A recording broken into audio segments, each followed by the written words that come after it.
At the beginning of the 17th century, a deeply religious man decided to uncover the very architecture of the universe itself.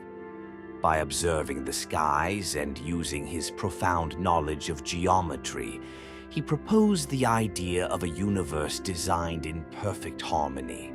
To him, the secrets of God's creation could be understood by anyone willing to use mathematics.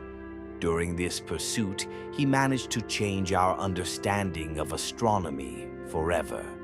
His name was Johannes Kepler, and he would go down in history as one of the greatest scientists of all time. Born into a divided Europe, Kepler grew up during an age of unimaginable change. Witch trials, religious wars, and the scientific revolution were tearing the continent apart.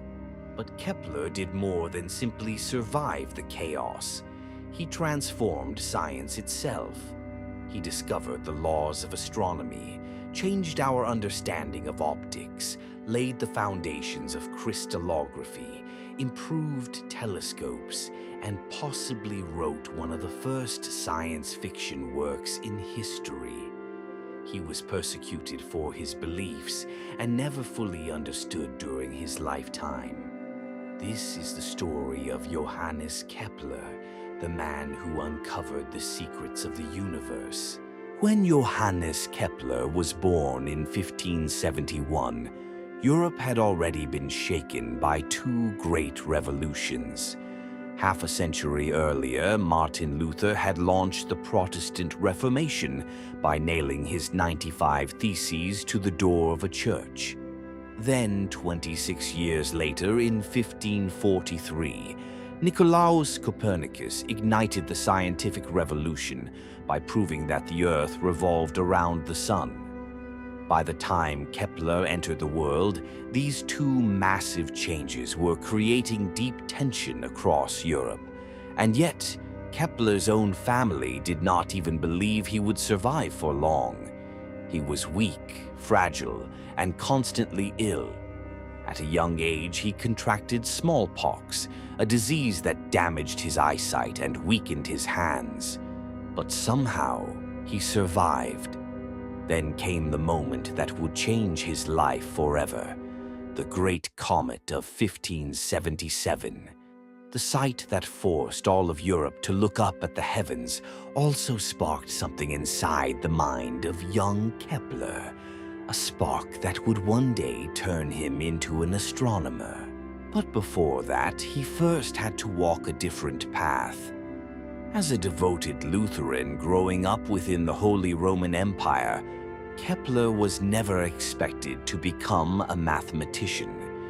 When he entered the University of Tübingen in 1589, the plan was for him to study theology and eventually become a priest. The man who changed that path was his professor, Michael Maestlin. A secret admirer of Copernicus, Maestlin handed Kepler a book that was considered almost forbidden, De Revolutionibus. The moment Kepler read it, everything changed. In Copernicus' sun-centered universe, he did not see heresy. He saw the flawless order of God's creation. That was the turning point of his life. From that moment on, he devoted himself to the stars. In 1594, Kepler received a letter from Graz. He was being invited to work there as a mathematics teacher. That invitation would change the course of his destiny. But life in Graz was difficult. Almost nobody attended his lectures. To survive financially, he was forced to prepare calendars and astrological predictions. Yet, despite these struggles, he had something precious: time. And in that time, the ideas that would place him in history began to emerge.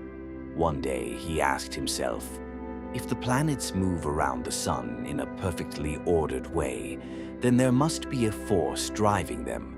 Today, we call it gravity. But Kepler called it magnetism. It was one of the first great steps toward understanding how the solar system truly works. Kepler pushed the idea even further. He believed the spaces between the planets could be explained through Platonic solids. To him, this was the universal architecture designed by God himself. Today, the idea may sound strange, but at the time it was revolutionary. The universe could be understood through mathematics. Kepler began exchanging letters with the Danish astronomer Tycho Brahe. In 1599, when religious conflicts forced him to flee from Graz, Brahe invited him to Prague. There, Kepler joined the court of Holy Roman Emperor Rudolf II. It was a place where science and mysticism existed side by side. Then, in 1601, Tycho Brahe died, and Kepler took his place. But more importantly, he gained access to Brahe's incredibly precise astronomical observations. Those records became the key to Kepler's greatest discoveries. In Prague, Kepler worked almost relentlessly. He discovered how light refracts inside the human eye. He designed improved eyeglasses. In 1604, he observed a supernova. He wrote Somnium, considered one of the first science fiction works in history, but his greatest masterpiece arrived in 1609, Astronomia Nova.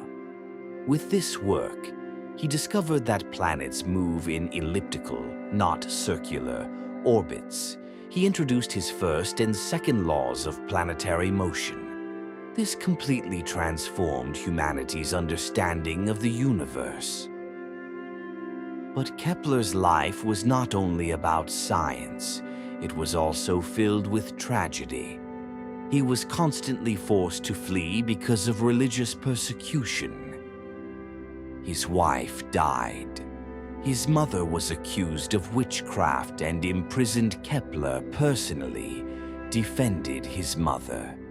With logic, with scientific reasoning, and he won. His mother was finally released. In 1627, Kepler completed Tycho Brahe's lifelong dream, the Rudolphine Tables. These were the most accurate calculations of planetary motion ever created in human history, and those tables proved that Kepler's laws were correct.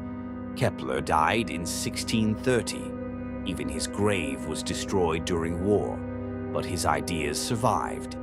His work deeply inspired a young scientist, Isaac Newton. Using Kepler's discoveries as a foundation, Newton went on to uncover the law of gravity. Kepler's greatest legacy was not only his discoveries, but the way he thought. The universe can be understood, and the language of that understanding is mathematics. Kepler may never have received the recognition he truly deserved during his lifetime, but his name would continue to echo through the centuries. Thanks for watching. See you in the next story.